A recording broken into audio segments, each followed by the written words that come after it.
जा पहुंची।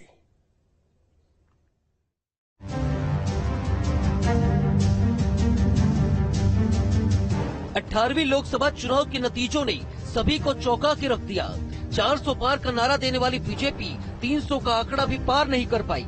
लोकसभा से लेकर विधानसभा के चुनाव में बीजेपी की सीटें तो कम आ ही रही हैं, साथ ही जनाधार भी खिसकता जा रहा है।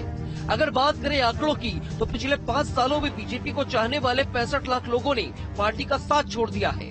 पार्टी के जनाधार में आई इस कमी का ये नतीजा है कि बीजेपी इस बार बहुमत के आंकड़े से भी दूर रह गई और अब उसे सरकार बनाने के लिए जद्दोजहद करनी पड़ रही है। साल था 2014 जब बीजेपी केंद्र में सत्ता में आई थी। उस समय पार्टी को कुल 42.06% वोट मिले थे। ठीक अगले चुनाव यानी साल 2019 में हुए चुनाव में पार्टी का जनाधार बढ़ा और बीजेपी को 49.98% लोगों ने वोट किया। लेकिन 18वीं लोकसभा चुनाव के बाद आए नतीजों में यह आंकड़ा घटता हुआ नजर आया और सिर्फ 41.37% लोगों ने ही बीजेपी को वोट किया। भारी मात्रा में खिसकता पार्टी का जनाधार बीजेपी के लिए एक बड़ी चिंता का कारण बन गया है और कांग्रेस के बढ़ते वोट बैंक ने हाथ के साथ वालों को एक नई ऊर्जा दे दी है। प्रदेश वासियों के हित में मोदी योगी की डबल इंजन की सरकार लगातार तमाम कार्य करती रही। खास तौर से गरीब शोषित वंचित समाज के लिए लाभार्थी योजना की बयार चल रही है।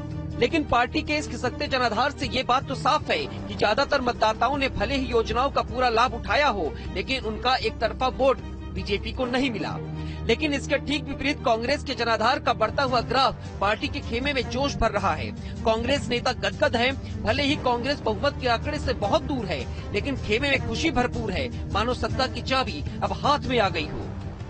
बात करें आंकड़ों की, तो पिछले लोकसभा चुनाव में बीजेपी को 4 करोड़ 28 लाख वोट मिले थे। साल 2022 में हुए विधानसभा चुनाव में यह आंकड़ा घटकर 3 करोड़ 81 लाख के पास पहुंच गया और इस बार हुए लोकसभा चुनाव में यह आंकड़ा और घट गया और खिसक कर 3 करोड़ 62 लाख पर पहुंच गया। मतलब साफ है कि पिछले 5 सालों में लगभग 65,91,000 मतदाताओं ने कमल से दूरी बना ली है और पार्टी 62 सीटों में से 33 सीटों पर पहुंच गई है। ये हाल तब है जब पिछले 5 सालों के दौरान मतदाताओं की संख्या भी बढ़ी है। आंकड़े तो ये भी बताते हैं कि काशी में बीजेपी को तगड़ा झटका लगा है और ब्रिज में थोड़ी साख बची है। ब्रिज क्षेत्र में बीजेपी ने साल 2014 में 13 में से 11 सीटें जीती थी, तो वहीं 2019 में पूरी सीटों पर बीजेपी ने कब्जा जमाया था। इस लोकसभा चुनाव में ब्रिज क्षेत्र में बीजेपी सिर्फ 8 सीटें ही जीत सकी है, तो वहीं काशी क्षेत्र में 2014 में बीजेपी के खाते में 14 में से 13 सीटें आई थी। 2019 में यह आंकड़ा 11 पर पहुंच गया और 24 के चुनाव में तगड़ा झटका खाते हुए पार्टी को सिर्फ 4 सीटें ही मिल पाई हैं। सत्ताधारी पार्टी के घटते जनाधार के पीछे तमाम कारण हो सकते हैं, लेकिन सबसे बड़ा कारण ये भी माना जा रहा है कि जिस तरह से मई जून की भीषण गर्मी में मतदान हुआ, उसमें बीजेपी के वोटर घर से निकलने की हिम्मत तक नहीं जुटा सके। लेकिन एक कारण ये भी माना जा रहा है कि इस चुनाव में विकास पर बिरादरी और जातिवाद हावी रहा। खैर वजह जो भी हो, लेकिन इस चुनावी नतीजों में ये बात साफ है कि मतदाताओं ने बीजेपी से दूरी बना ली है। Team news state. लोकसभा चुनाव के बाद बीजेपी इस आकलन में जुट गई है कि सीटें कम होने के पीछे क्या कारण रहे हैं, लेकिन उससे अब इस बात का पता भी चल गया है कि जिन योजनाओं के जरिए वो जनता का दिल जीतना चाह रही थी, उन योजनाओं का फायदा तो एक तबके ने खूब लिया, लेकिन वोट देने के समय उसने बीजेपी से मुंह मोड़ लिया। कई बूथों पर तो बीजेपी को एक वोट भी नहीं मिला, जबकि वहां 100% मतदान हुआ था। रामपुर के एक गांव में तो 500 से ज्यादा प्रधानमंत्री आवास योजना के घर मिले थे, लेकिन एक भी वोट बीजेपी को नहीं मिला।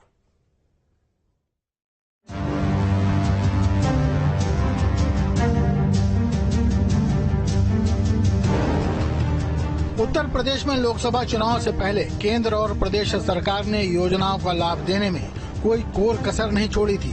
प्रधानमंत्री मोदी पहले ही साफ कर चुके थे कि इस बार पार्टी को मुसलमानों से करीबी बढ़ानी होगी।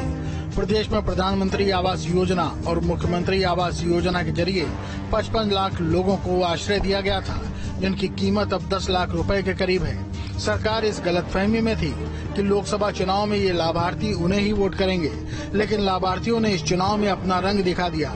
रामपुर में भी इस योजना के तहत काफी मकान बांटे गए, लेकिन रामपुर के एक गांव के एक बूथ में जहां कुल 23,022 वोट थे और सभी मुस्लिम वोटर्स थे, वहां प्रधानमंत्री आवास योजना के तहत 532 घर मुसलमानों को दिए गए थे। वहां 100% मतदान हुआ और बीजेपी को एक वोट भी इस बूथ से हासिल नहीं हो सका। यानी ये 100% मतदान तो था ही, 100% धोखा भी था। यहाँ पर एसपी प्रत्याशी मोहिबुल्ला 87,434 मतों से जीते। उत्तर प्रदेश की रामपुर लोकसभा सीट वो लोकसभा सीट है जहां पर 58% मुस्लिम आबादी है और हमारी मौजूदगी रामपुर लोकसभा सीट पर है। रामपुर लोकसभा सीट के हम उस बूथ पर मौजूद हैं जिसको ITI किले का बूथ कहा जाता है। यहां पर भारतीय जनता पार्टी का खाता खुला, लेकिन मात्र 2 वोट से। बहरहाल सी बात है, 58% मुस्लिम आबादी वाले शहर में अगर भारतीय जनता पार्टी के पलड़े में वोट भारतीय जनता पार्टी को नहीं मिल पाया तो अपना आप में एक बड़ी बात है, क्योंकि मुसलमानों ने रामपुर लोकसभा सीट पर काफी मोदी सरकार की योजनाओं का फायदा उठाया, लेकिन वोट देने के नाम पर भारतीय जनता पार्टी का अगर खाता खोला तो मात्र 1 या 2 वोटों से। कई बूथ ऐसे हैं रामपुर लोकसभा सीट पर जो खास शहर के बूथ है, वहां पर भारतीय जनता पार्टी के पलड़े में मात्र 5 वोट से भी कम आए हैं। रजा डिग्री कॉलेज के बूथ की अगर बात की जाए तो वहां पर भारतीय जनता पार्टी के खाता मात्र अगर खुला तो 1 वोट से खुला। इतना ही नहीं, अगर पूरे मंडल की बात की जाए मुरादाबाद की, तो भारतीय जनता पार्टी के पलड़े में भी मात्र 1 सीट आई। भूपेंद्र चौधरी जो प्रदेश अध्यक्ष हैं भारतीय जनता पार्टी के, वो भी मुरादाबाद मंडल से आते हैं, लेकिन उनकी भी पूरी चौधराहट निकल गई।